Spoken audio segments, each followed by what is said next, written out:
He's been called the greatest fighter of all time, a prodigy who dominated the UFC before he was even 23. Jon "Bones" Jones redefined what it meant to be a champion, earning fame, fortune, and an aura of invincibility inside the octagon. But outside the cage, his story is just as dramatic. From multi-million-dollar fight purses and global sponsorship deals to sprawling mansions, luxury cars, and high-end jewelry, Jones has built an empire that reflects both his brilliance and his chaos. For every big paycheck, there's been a headline, some celebrating his success, others questioning his choices. Yet through triumphs and controversies, his wealth has only grown, fueled by UFC paydays, brand power, and unexpected investments that reveal another side of him entirely. This is the untold story of Jon Jones's fortune, the mansions, the cars, the brands, and the twist asset that proves his empire is as unpredictable as his legacy.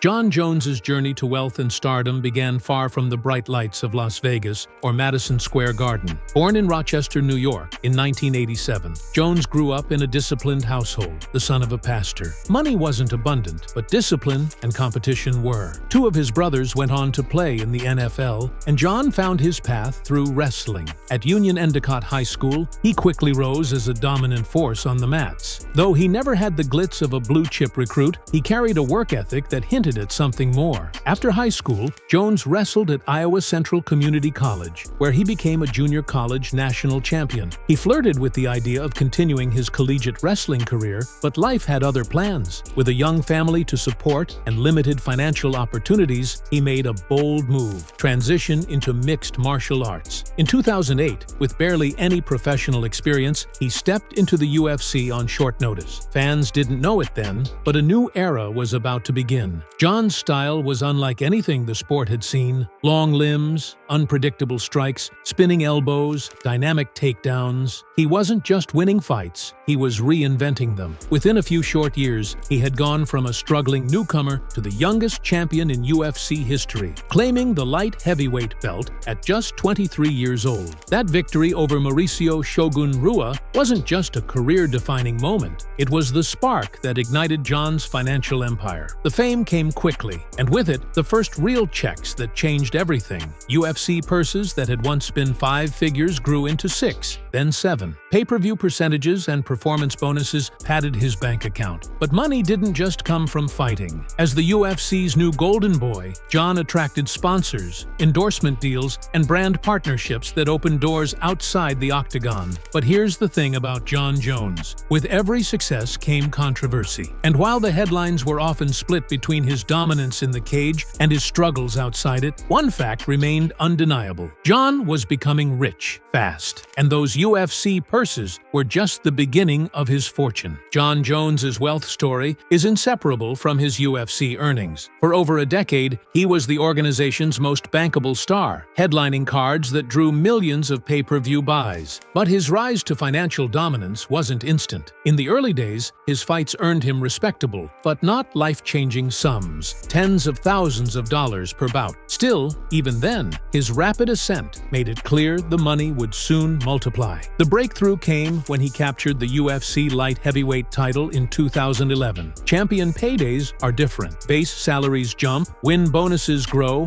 and pay-per-view points become part of the deal. Jones's first title defense against Quinton "Rampage" Jackson earned him a reported $700,000. From there, the numbers only climbed. By the mid-2010s, Jones was routinely earning between $1 to $2 million per fight, with additional bonuses swelling those figures even higher. His rivalry with Daniel Cormier generated massive attention and pay-per-view numbers. Their rematches reportedly netted Jones millions, both in guaranteed purse money and back-end percentages. The UFC knew Jones was a draw, and even during his suspensions, fans demanded his return. When he fought Alexander Gustafsson in their rematch at UFC 232, Jones's guaranteed payout was reported at $1 million, with estimates of total earnings doubling once bonuses and shares were included. But the real leap came with his move to heavyweight. In 2023, when Jones returned after a 3-year layoff to fight Cyril Gane for the heavyweight title, his purse skyrocketed. Reports suggested he took home at least $3 to $5 million guaranteed, with pay-per-view cuts potentially pushing his total earnings to $8 to $10 million.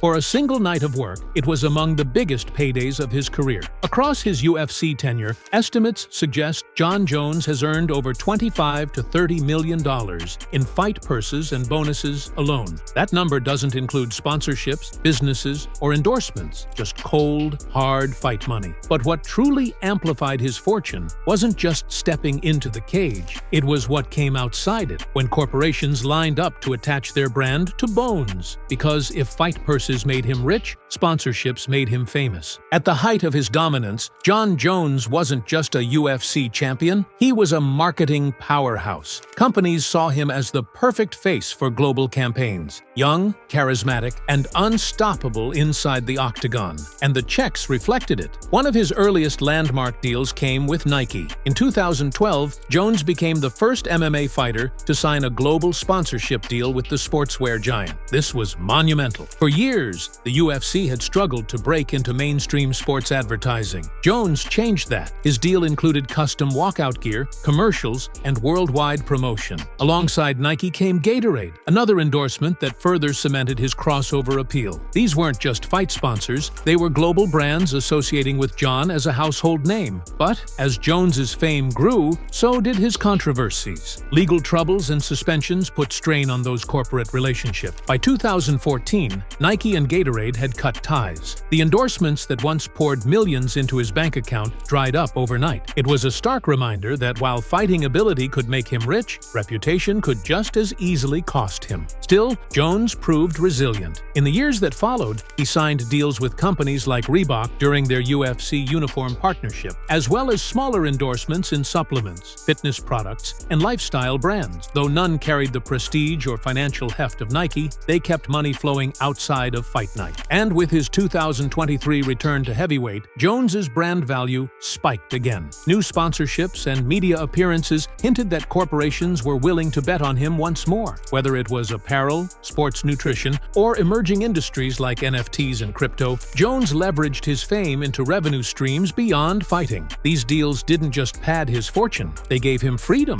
the ability to invest, to spend, and to live like a superstar. And the first real glimpse of that wealth often appeared in one place: the homes he chose to live in. Because while cars and jewelry come and go, mansions tell the story of permanence. When Jon Jones isn't under the arena lights or in a training camp, the clearest window into his wealth is the homes he's chosen to live in. For much of his career, his base has been in Albuquerque, New Mexico, where he trained under Greg Jackson and Mike Winkeljohn. But while Albuquerque might not be Beverly Hills, Jones's residence there has been anything but modest. Reports and footage have shown Jones in a sprawling home with a gated driveway, wide-open interiors, and luxury features that reflect his status as a global sports star. The property is said to include multiple bedrooms, entertainment areas, a swimming pool, and even spaces converted into private training areas. For Jones, who spent most of his prime years training in New Mexico, the house wasn't just a home. It was a headquarters for one of the most dominant championship reigns in UFC history. But Jon's wealth in real estate extends beyond Albuquerque. Over the years, he has been linked to additional properties, including investment homes and land that provide long-term financial security. While he doesn't flaunt his real estate portfolio as publicly as his cars or jewelry, ownership of property is one of the smartest moves an athlete can make. Mansions come with expenses. Investment properties generate income. For all his controversies, Jones has shown a knack for balancing luxury with practicality. That said, the Albuquerque estate has often served as the backdrop for his personal highs and lows. Police body cam footage from some of his legal troubles revealed glimpses of the property: high ceilings, luxury decor, and the trappings of a man who had clearly made it financially. It's a reminder of the paradox that defines Jones: wealth and success, often standing side by side with controversy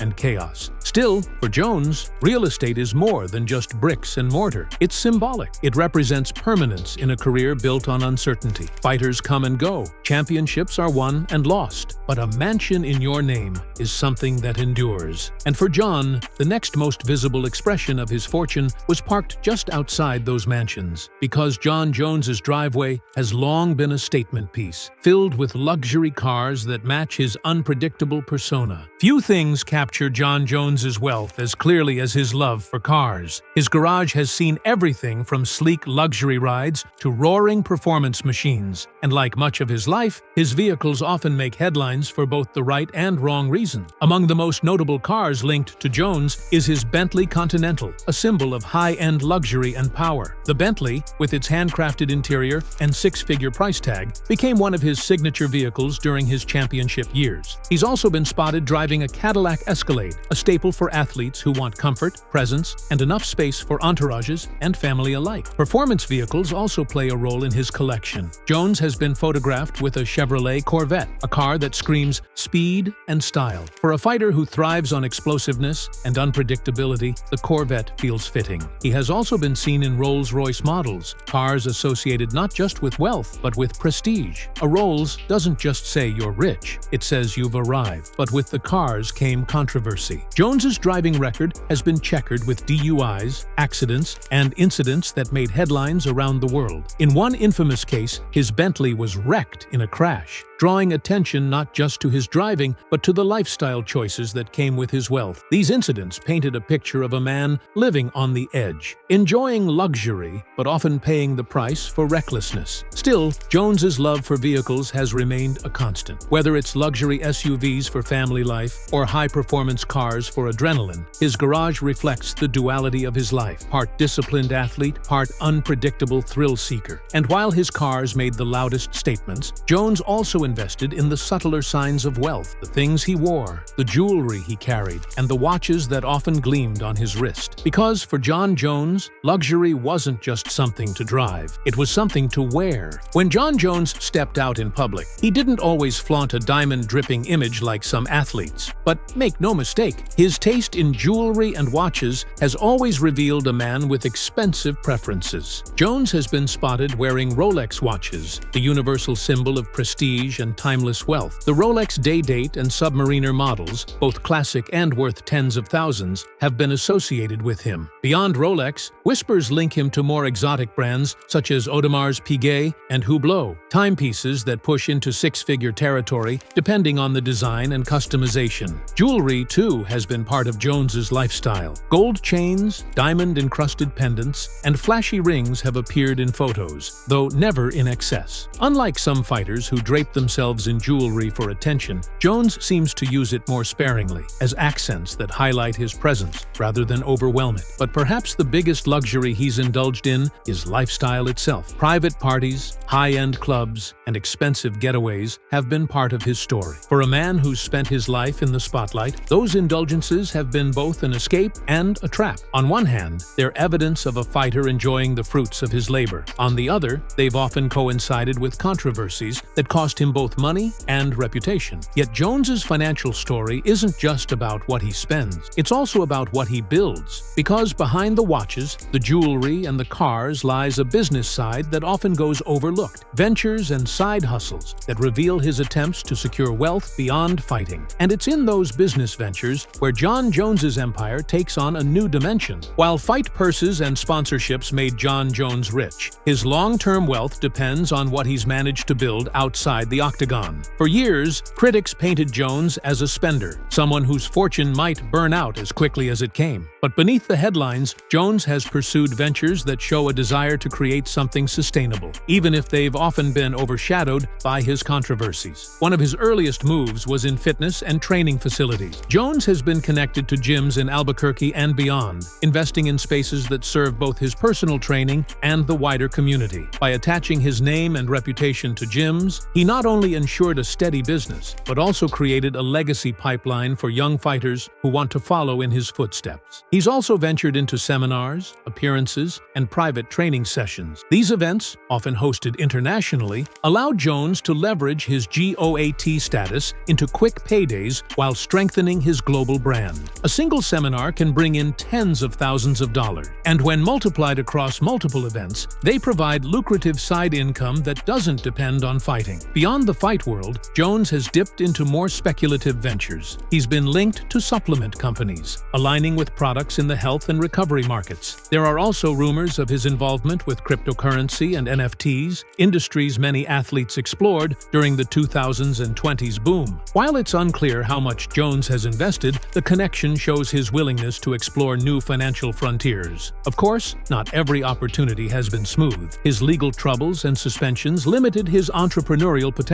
scaring away bigger corporate backers who might have bankrolled larger ventures. Yet, Jones's ability to keep himself relevant through comebacks, rivalries, and record-breaking fights has ensured that opportunities never completely disappeared. These businesses may not generate headlines like a flashy knockout or a DUI arrest, but they form the backbone of financial stability. They show a man trying, despite his mistakes, to secure his wealth in ways that last longer than his fight career. And among those ventures lies one asset that stands out. A twist so unexpected, it reveals a completely different side of Jon Jones. A move that shocked even his closest followers. Because Jones's empire includes a twist asset no one saw coming. When people think of Jon Jones's fortune, they imagine UFC belts, luxury cars, or million-dollar checks. But one of the most surprising aspects of his wealth isn't tied to fighting at all. Sources close to Jones have suggested that he has invested in land and property development, something far removed from the fast-living image often associated with him. Unlike mansions or sports cars meant for personal use, this land is believed to be for long-term investment, potentially for residential or commercial projects. For an athlete often criticized for reckless decisions, this move shows foresight. Land isn't flashy, but it's enduring. It grows in value, provides security, and, if developed, can create passive income for years to come. There are also whispers of Jones exploring agricultural investments in New Mexico, potentially tied to ranches or farms. If true, it aligns with a desire for independence and stability, two things Jones has often struggled to balance in his personal life. For a man known for chaos, investing in land is a surprisingly grounded choice. Another possible twist is Jones's interest in digital ventures. Reports have linked him to investments in gaming and esports, industries that appeal to his younger fan base and offer huge growth potential. If accurate, it suggests Jones isn't just looking backward at his fighting career, but forward at how athletes can integrate with technology and entertainment. What makes this twist asset fascinating isn't just its nature, but its meaning. For Jones, it represents maturity, the idea that wealth doesn't have to be loud to be powerful. A Bentley can be wrecked, a watch can be lost, but land, a development stake, that's an asset that outlives controversy. And it adds a layer of unpredictability to his empire. Because just like in the cage, where Jones could end a fight with an elbow from an angle no one expected, in business, he's shown he can make moves that catch even his critics off guard. Which brings us to the bigger picture. What Jon Jones's wealth really means in the context of his legacy. When history remembers Jon Jones, the conversation will always start with his record. Multiple-time light heavyweight champion, youngest champion in UFC history, undefeated streaks, and a heavyweight title to cement his GOAT status. But alongside the debate about his place in MMA history will come another discussion: how his wealth reflects the paradox of Jon Jones himself. On one side, his fortune mirrors his dominance. UFC purses alone brought him tens of millions. Sponsorships with Nike, Gatorade, Reebok, and others put him in a rare tier of athletes who transcended the sport. His mansions, cars, watches, and jewelry speak to a man who lived like the superstar he was. On the other side, his controversies chipped away at opportunities. Lost endorsements, legal troubles, fines, and suspensions all cost him millions, money that could have made his fortune even greater. Few athletes have walked the razor's edge between glory and collapse as closely as Jon Jones. His wealth, like his career, has been built in moments of brilliance and moments of chaos. Yet despite all of it, Jones's empire endures. The investments in gyms, training centers, and land suggest he's building for the future. His cars and jewelry show he's enjoyed the present. And his ability to keep drawing huge paydays, even after years away from the sport, proves his value never truly faded. Compared to other MMA greats, Jon Jones's wealth may not be the highest. Fighters like Conor McGregor and Khabib Nurmagomedov have outpaced him in pure net worth. But in terms of legacy, Jones's fortune is unique. It's not just money earned, it's money money survived through suspensions, scandals, and setbacks that would have ended lesser athletes. And that is Jon Jones's true wealth story. It's a reflection of his career itself. Brilliant, messy, unpredictable, but ultimately